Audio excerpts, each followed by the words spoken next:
जब अमरनाथ की गुफा में रात को सीसीटीवी कैमरे लगाए गए, उसके बाद जो हुआ देखकर आपका दिल दहल जाएगा।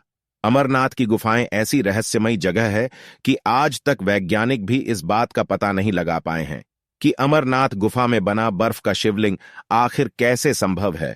हर साल अमरनाथ मंदिर केवल 2 महीने के लिए ही खुलता है और बाकी पूरे साल बंद रहता है। अमरनाथ से जुड़े कई ऐसे रहस्य हैं जिसके बारे में आज तक किसी को मालूम नहीं पड़ा है, लेकिन इस बात से नकारा भी नहीं जा सकता है।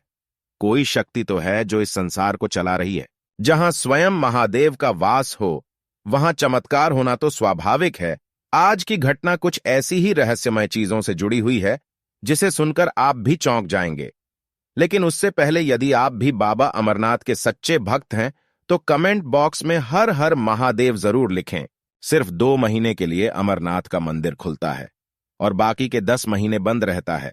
इसका रहस्य आज तक कोई नहीं जान पाया है कि आखिर अमरनाथ में शिवलिंग बर्फ से कैसे बना है। यह तो स्वयं महादेव ही जानते हैं। महादेव की लीला है कि हमें अमरनाथ के बर्फ के बने शिवलिंग के दर्शन हो पाते हैं।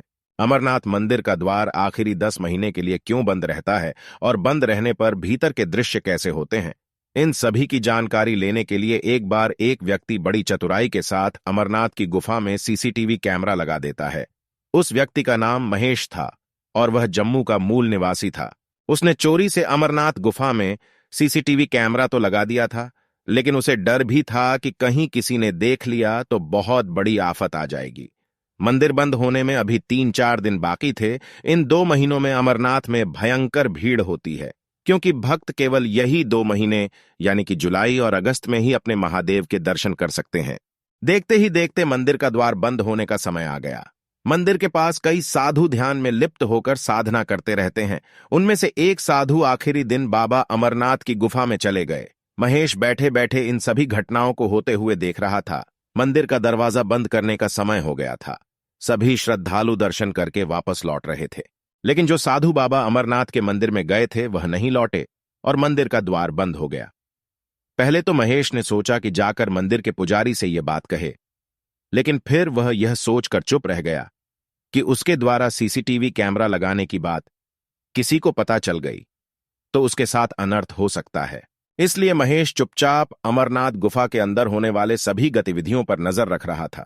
मंदिर के द्वारा बंद होने के करीबन 6 दिन बाद महेश ने साधु को दोबारा देखा। साधु महादेव की शिवलिंग के ठीक पास में बैठे ध्यान कर रहे थे। करीबन 1 हफ्ते के बाद महेश ने गौर किया कि वह साधु जो कि ध्यान में लिप्त थे, उनका शरीर धीरे धीरे कम होते जा रहा है। महेश ने सोचा कि कुछ नहीं खाने पीने के कारण साधु कमजोर होते जा रहा है, इसलिए शायद उसका शरीर कम नजर आ रहा है। कई महीनों तक यही दृश्य नजर आया और फिर करीबन 3 महीने के बाद महेश ने गौर किया कि ध्यान में बैठे साधु बाबा के पैर गायब हो चुके हैं और उन्हें देखकर लग रहा था कि वह हवा में बैठे हुए हैं। महेश इस दृश्य को देखकर चौंक गया। उसके समझ के बाहर था कि यह कैसे संभव है कि एक साधु जो कि ध्यान में लिप्त है, उनका पैर कैसे गायब हो गया है। वह अत्यंत परेशान होने लगा और फिर करीबन 6 महीने के बाद उसने देखा कि साधु के हाथ भी गायब हो गए। इस दृश्य को देखकर महेश इतना परेशान हो गया कि वह बीमार रहने लगा। देखते ही देखते 1 साल पूरे होने वाला था और अब 10 दिनों में फिर एक बार अमरनाथ का मंदिर खुलने वाला था।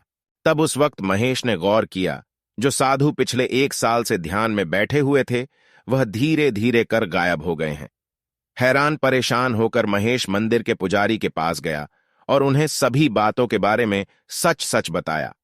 पुजारी ने उन्हें महेश को बताया, यह साधु कोई आम साधु नहीं है, वह इस धरती पर महादेव के रूप में है और यह महादेव के ध्यान के द्वारा लुप्त हो चुके हैं और सिद्ध अवस्था के रूप में पहुंच चुके हैं, जहां का मनुष्य जीवन से कोई वास्ता नहीं है, केवल वे और उनके महादेव वहां रहते हैं। यह बात सुनकर महेश मंत्रमुग्ध हो गया कि उसे साक्षात महादेव के दर्शन हुए हैं। भले ही प्रदर्शन सीसीटीवी कैमरे के द्वारा ही हुआ हो, लेकिन वह दर्शन अमूल्य थे। तो दोस्तों, यह सच्ची घटना आपको कैसी लगी? कमेंट में जरूर बताएं और कमेंट में हर हर महादेव लिखना ना भूलें।